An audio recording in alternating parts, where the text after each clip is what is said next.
Hello दोस्तों, स्वागत है आपका फेबल फैक्ट पर, जहां आपको मिलता है ज्ञान और मनोरंजन का परफेक्ट मेल। आज की इस दिलचस्प वीडियो में हम बात करेंगे एक अद्भुत कहानी के बारे में जो आपको सोचने पर मजबूर कर देगी। तो चलिए, बिना किसी देरी के शुरू करते हैं। मनुष्य सृष्टि के प्रारंभ से ही जीवन के सच्चे अर्थ और उद्देश्य की खोज कर रहा है। पवित्र पुरुष और स्त्रियां इस जीवन के चक्र से मुक्ति पाने के लिए संसार से अलग हो जाते हैं। हर व्यक्ति का जीवन दो प्रमुख घटनाओं से चिह्नित होता है, जन्म और मृत्यु। इन दो घटनाओं के बीच जो घटनाएं घटती हैं, वही हमारे जीवन के अनुभवों को अलग बनाती हैं। क्या आपने कभी अपने जीवन के सच्चे उद्देश्य के बारे में सोचा है? आपने भगवान बुद्ध के बारे में बहुत सुना और पढ़ा होगा। गौतम बुद्ध 563 ईसा पूर्व से 483 ईसा पूर्व ने अपने जीवन की शुरुआत सिद्धार्थ गौतम नामक एक राजकुमार के रूप में की। 25 वर्ष की आयु तक उन्होंने एक राजसी जीवन जिया। फिर एक दिन शिकार के दौरान उन्होंने एक बीमार व्यक्ति, एक वृद्ध व्यक्ति, एक अंतिम यात्रा और अंत में एक भिक्षु को भिक्षा मांगते हुए देखा। ये दृश्य उन्हें गहराई से विचलित कर गए और उन्होंने सत्य की खोज के लिए अपना राजसी जीवन छोड़ दिया। आगे की कहानी इतिहास में दर्ज है। बुद्ध ने अपना पहला उपदेश वाराणसी में दिया। आइए उस कहानी में गहराई से उतरते हैं जो हमें यह समझने में मदद करती है कि मानव जीवन सुखों से भरा नहीं है। यह एक अनोखे प्रकार के दुख से चिह्नित होता है। एक महिला थी जिसका नाम था केसा गौतमी। उसका एकमात्र पुत्र मर गया था।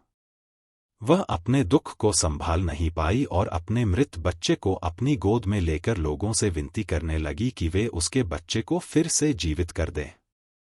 पड़ोसियों ने सोचा वह अपना मानसिक संतुलन खो चुकी है। बच्चा मर चुका है।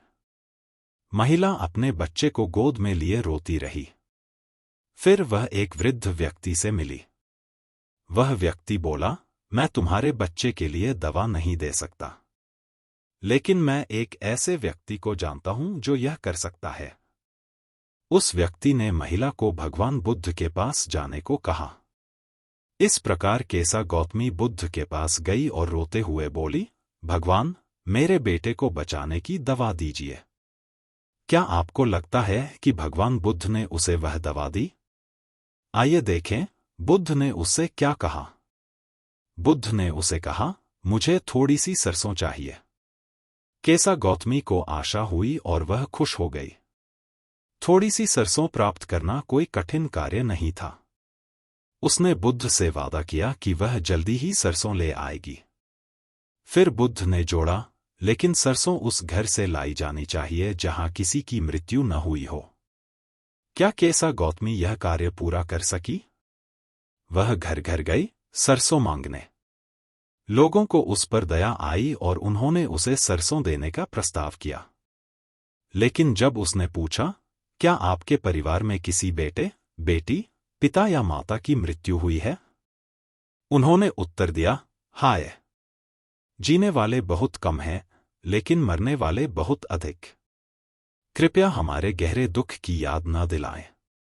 इस प्रकार कोई ऐसा घर नहीं था जिसने किसी प्रियजन की मृत्यु का अनुभव न किया हो। वह सरसों नहीं ला सकी। पूरा दिन भटकने के बाद केसा गौतमी निराश हो गई। रात होने पर उसने मनुष्य की नियति पर विचार किया। उसने सोचा, मैं अपने दुख में कितनी स्वार्थी हूं। मृत्यु सबके लिए सामान्य है। फिर उसने सोचा, इस दुख की घाटी में एक ऐसा मार्ग है जो हमें अमरता की ओर ले जाता है, जो अपने स्वार्थ को त्याग देता है। बुद्ध के अनुभव से केसा गौतमी ने मानव जीवन का असली अर्थ समझा। उसने महसूस किया कि मृत्यु मानव जीवन का अवश्यंभावी हिस्सा है। भगवान बुद्ध के अनुसार इस दुनिया में मनुष्यों का जीवन परेशानियों से भरा, छोटा और पीड़ा से युक्त है। जैसे पके हुए फल जल्दी गिरने के खतरे में होते हैं, वैसे ही मनुष्य जन्म लेने के बाद हमेशा मृत्यु के खतरे में रहते हैं। जैसे कुम्हार के बनाए सभी मिट्टी के बर्तन अंततः टूट जाते हैं, वैसे ही मनुष्यों का जीवन भी नष्ट हो जाता है। इसका अर्थ है कि जो भी पैदा हुआ है उसे एक दिन मरना ही है। मनुष्य मृत्यु को नकार नहीं सकते। भगवान बुद्ध ने कहा कि हमें शोक नहीं करना चाहिए। शोक मनाना कभी भी शांति प्राप्त करने का परिणाम नहीं देगा। उन्होंने कहा, जो शांति की तलाश करता है उसे शोक और शिकायत का तीर निकाल देना चाहिए। जो व्यक्ति इसे निकाल देता है और शांत हो जाता है वह मन की शांति प्राप्त करेगा। जो सभी दुखों को पार कर लेता है वह दुख से मुक्त हो जाएगा और धन्य होगा। इसलिए हमें मानव जीवन के कड़े यथार्थ को स्वीकार करना चाहिए। इस समझ के साथ, क्या हमें सारी आशा छोड़ देनी चाहिए? नहीं, मृत्यु हर किसी के जीवन की अवश्यंभावी वास्तविकता है, लेकिन इसका मतलब यह नहीं है कि हम अपने भाग्य को छोड़ दें। हमें अपने जीवन और दूसरों के प्रति अपने कर्तव्यों के प्रति सच्चा होना चाहिए। हमें अपने सुख और दुख में स्वार्थी नहीं होना चाहिए। हमें दूसरों की मदद करनी चाहिए और अपने जीवन के सच्चे उद्देश्य को पूरा करना चाहिए। इस कहानी और अवधारणाओं पर विचार करें। आपका मनुष्य जीवन के बारे में क्या विचार है? क्या आपको लगता है कि बुद्ध के उपदेश आज भी प्रासंगिक हैं? इसके बारे में सोचिए। तो दोस्तों, यह थी आज की कहानी फेबल फैक्ट पर। अगर आपको यह वीडियो पसंद आया तो इसे लाइक जरूर करें, चैनल को सब्सक्राइब करें और बेल आइकन दबाना न भूलें ताकि आपको हर नए वीडियो का अपडेट सबसे पहले मिले। अपने विचार और प्रतिक्रिया कमेंट सेक्शन में जरूर बताएं। मिलते हैं अगले वीडियो में एक नए और रोचक विषय के साथ। तब तक के लिए अपना ख्याल रखें।